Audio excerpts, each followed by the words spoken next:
O Opinião Pernambuco está de volta com o tema Passado, Presente e Futuro do Rádio. Participam Andréa Trigueiro, professora de jornalismo da Unicap, Aldo Vilela, radialista e âncora da Rádio CBN, Luiz Maranhão Filho, professor aposentado da UFPE, doutor em rádio pela USP e autor de livros sobre a memória do rádio. Vamos começar contigo, né, Aldo, que eu te tirei a palavra. Né, essa questão do editorial, ela é extremamente importante. Eu respondo por mim. Eu trabalho em emissora de rádio, a Rádio CBN, onde eu tenho total liberdade para o meu editorial. Eu falo o que eu quero, não tenho nenhum tipo de censura. Agora, claro, seguindo a linha editorial da rádio. Evidentemente que todos os dias, quando termino o programa, eu sou chamado e levo esporro.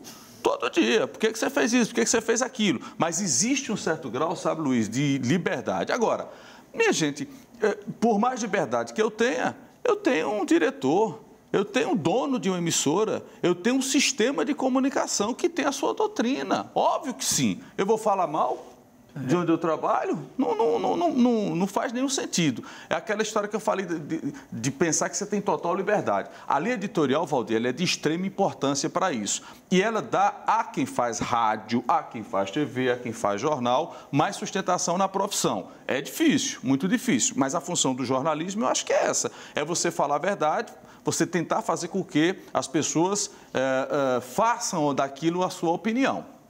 O bom do rádio é que ele é muito ao vivo, né? Então, você consegue, por exemplo, colocar coisas com as quais você concorda e não pode falar na boca de um entrevistado. Depois que foi ao ar, ao vivo, como é que você vai poder desfazer aquilo? O máximo que pode acontecer é alguém dizer, poxa, aquele cara foi muito radical, a gente não ouviu os dois lados, vamos ver como é que a gente faz isso. Mas o repórter de rádio, por exemplo, ele não tem a fiscalização que o repórter do impresso tem. O texto não é lido antes de ir ao ar. E você, assim, consegue, sim, ter mais liberdade para falar.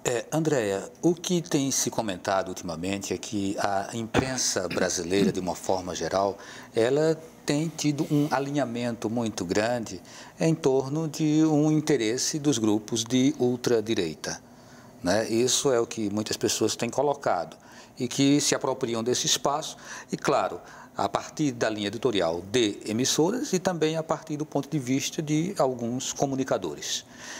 Isso coloca alguns profissionais na berlinda, né? Vou me adequar ao que reza a cartilha, ou ao que está contido na cartilha da minha emissora, ou vou me posicionar de acordo com o meu pensamento, né? Ou vou buscar uma certa imparcialidade, uma certa neutralidade. Então, assim, é uma situação muito delicada, muito complicada. Como você analisa isso em sendo o papel do jornalista? Exato. Existe uma coisa que é terrível, pior do que a censura, eu acho, que é a autocensura. O jornalista, ele já pressupõe que o dono da empresa não concorda com aquilo que ele pensa, né? E aí ele já se furta ao direito de emitir a sua opinião, vamos dizer assim, ou a abordagem daquele tema de uma forma diferente, porque ele teme que o dono não goste. Então, sobrevivência do emprego. Isso é terrível, isso é terrível. Eu acho que o equilíbrio entre as coisas é a melhor alternativa. E observe, o jornalismo, ele preza que nós possamos ouvir o maior número de vozes possível. Isso é fazer o bom jornalismo. O que vem acontecendo com a mídia no Brasil, infelizmente, é realmente esse alinhamento político e algumas vozes, eu diria muitas, silenciadas. Eu vou dar um exemplo bem clássico. Quando há qualquer tipo de protesto de trabalhadores ou de moradores, a primeira coisa que a gente noticia é que o trânsito ficou engarrafado. A gente não observa o percurso daqueles cidadãos e cidadãs até chegar àquele protesto radical de fechar a via. Mas a gente só observa o trânsito que ficou engarrafado e a gente não olha as outras faces desse mesmo tema. Isso vale para a política, vale para a economia, vale para muitas outras pautas. Se a gente conseguir fazer o bom jornalismo e ouvir as diversas vozes, mesmo que o dono da emissora tenha um alinhamento à direita ou à esquerda, ou para cima ou para baixo, a gente vai conseguir furar um pouco, causar uma fissura um pouco nesse sistema tão dominador. Luiz Maranhão, em algum momento você identificou essa liberdade de expressão, essa autonomia editorial por parte do profissional no exercício dessa sua função?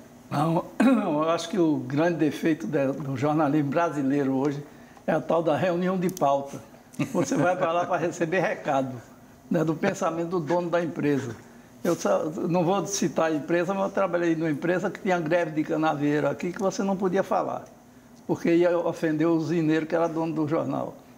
No meu tempo de rádio, no início do rádio, o dono do rádio era radialista. Hoje em dia você não sabe nem quem é o dono. Olha, houve um episódio Hoje é político, né? É um político. Quando eu cheguei logo no Diário Carioca, em 64, imagina o clima. Me mandaram fazer uma cobertura de um cavalo que ia chegar no aeroporto Galeão. O cavalo veio num avião, um veterinário lá dentro, com todo o aparato e coisa. Aí eu fiz a matéria, registrei tudo, publiquei no jornal. No fim da matéria, eu fiz uma observação. É estranho que se gaste tanta fortuna com um cavalo quando o brasileiro está passando fome. Aí saiu publicado porque passou por copydesk e tudo. Porque eu dizia no jornal, eu disse, olha, eu ganho para escrever, vocês é que ganham para publicar, não sou eu não. Então publica se quiser. E publicaram sem esperar, sem saber o que era, né? Acontece que o dono do jornal era o dono do cavalo. Pegaram o pobre do estagiário que ia chegar daqui 15 dias, indenizaram o estagiário com o 13º, com tudinho. Disse, você não passou no teste não, e foi embora. Só um detalhe nessa questão da linha editorial, você vê. O Datafolha divulgou uma pesquisa ontem, a Folha de São Paulo, e a manchete foi o seguinte: depois de preso, Lula perde pontos. A outra manchete do Estado: a prisão de Lula faz ele perder pontos no Ibope. Lula, talvez a manchete não seria, mesmo na prisão, Lula lidera a corrida presidencial. Não é? Mas você veja que o conteúdo... Só aponta o interesse. Exato, os interesses que estão colocados. Todo veículo de comunicação tem seu interesse.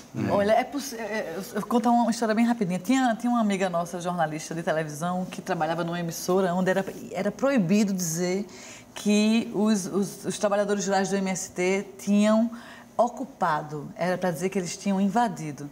E aí essa jornalista, muito sensível à causa da reforma agrária, encontrou uma maneira incrível de sair dessa sinuca de bico, que era o seguinte: ela começava a matéria dela dizendo assim: os trabalhadores chegaram às 4 da manhã. Então era impossível cortar, nem invadiu nem ocupou, né? Certo. Eu acho que tem um ponto que a gente iniciou aqui e não explorou bem, que tem a ver com a concessão das emissoras. Claro, a gente não usou a expressão concessão, né? Mas o fato de que muitas emissoras, elas são evangélicas porque elas conseguem a concessão. Hoje, com o fortalecimento das bancadas evangélicas, isso tem se tornado uma coisa cada vez maior, né? Tem avançado cada vez mais. Você tem as emissoras que são concessões por conta dos interesses políticos, estarem ligados a partidos políticos, ou empresários com altos poderes aquisitivos. E a concessão é uma concessão pública, né? Muitas vezes vem o arrendamento dessas emissoras também, né? Sublocação de horário, sublocação de programação. O fato é que isso tem tornado o rádio mais feio, ultimamente, aos meus olhos e aos meus ouvidos. Gostaria de saber, professor Luiz Maranhão, se qualquer pessoa que não tenha cacife, né, financeiro e político, ela pode conseguir uma emissora de rádio que não seja uma comunitária, que seja uma emissora broadcast? E olhe lá, comunitária. Então, você sabe que eu sou formado em Direito, meu mestrado em Direito Constitucional, né? Então, eu escrevi um livro, Legislação e Comunicação, que trata justamente disso. A dificuldade de concessão de uma rádio é tão grande, não é só pelo conteúdo, não é a burocracia que tem. O cidadão tem a verba, quer montar uma rádio, para ele conseguir essa rádio, ele tem que pagar tantos profissionais de contabilidade, de direito, disso, daquilo, para apresentar o projeto.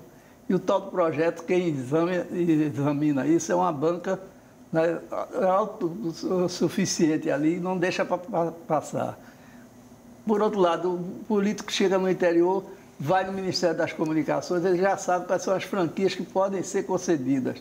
Então, ele prepara o seu projeto todinho, quando sai no Diário Oficial a concessão desse canal, ele já está com tudo pronto. E o prazo é tão curto que os outros concorrentes não conseguem.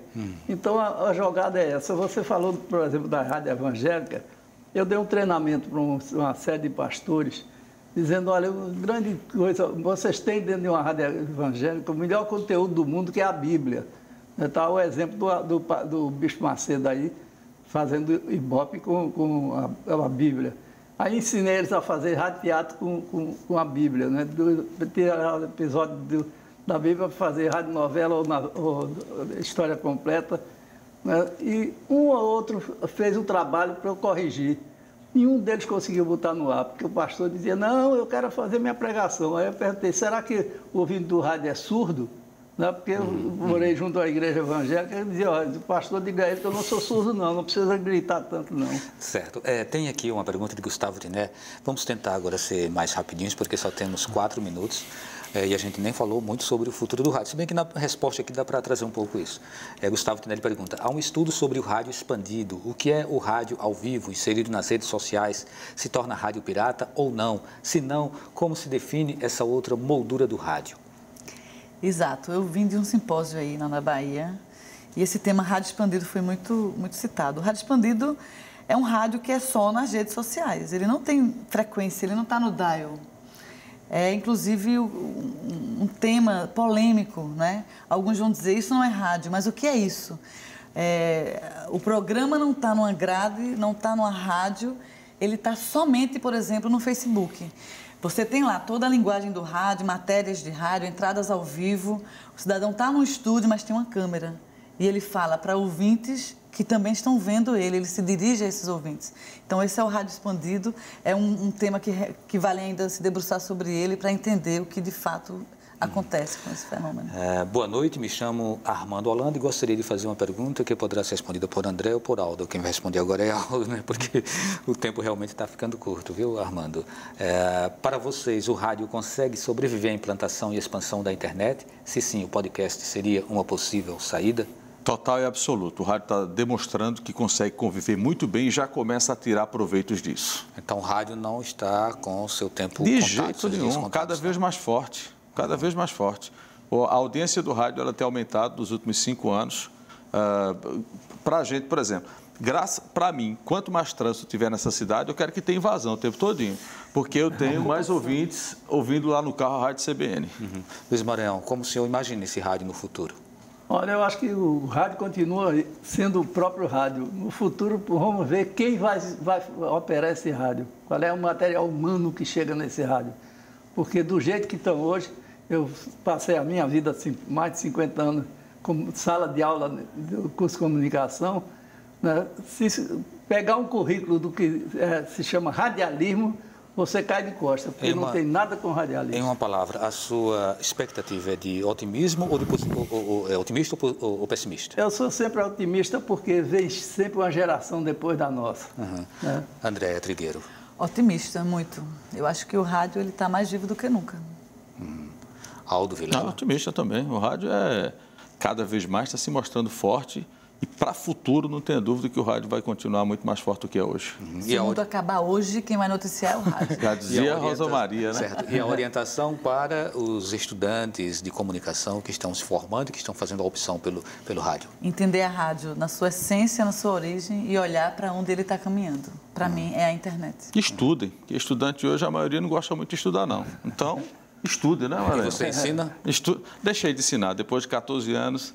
me deixaram. Mas ainda pode contribuir muito também. Não tenha dúvida. Que profissionais que passam por esses veículos, tudo pelo veículo, né? Mesmo havendo uma mudança radical na tecnologia, mas acredito que a gente vai precisar estar muito próximo desses estudantes, não é isso, professor? Eu estou com 85 anos, ainda tenho 15 para ensinar. Tá certo. Então a gente agradece a participação de todos vocês, a gente agradece a participação de você que também nos acompanhou e a tantas perguntas, né? A gente, infelizmente, não pôde colocar todas aqui na mesa, mas está valendo. Então, a Opinião Pernambuco de hoje fica por aqui. A todos uma boa noite e até o próximo programa.